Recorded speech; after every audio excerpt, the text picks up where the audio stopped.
നമ്മുടെ ഇന്നത്തെ യൂത്തിൻ്റെ ഒരു മെയിൻ പ്രശ്നം എന്താണെന്ന് അറിയോ?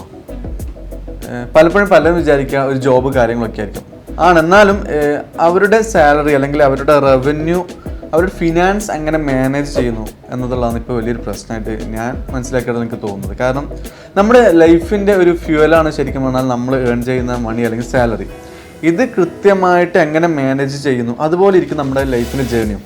കാരണം നമുക്കൊരു 10,000 അല്ലെങ്കിൽ 1 lakh ഏൺ ചെയ്യാൻ പറ്റുന്ന ഒരാൾ ചിലപ്പോൾ അതിനേക്കാൾ കൂടുതൽ സ്പെൻഡ് ചെയ്യുമ്പം അവിടെ ആ ജേണി ഭയങ്കരമായിട്ട് പാളിപ്പോവും. അത് കൃത്യമായിട്ട് ബജറ്റ് ചെയ്ത് മാനേജ് ചെയ്യുമ്പോഴേ നമ്മുടെ ലൈഫ് അടിപൊളിയായിട്ട് മുന്നോട്ട് പോകും. അങ്ങനെ തോന്നിയിട്ടുണ്ടോ?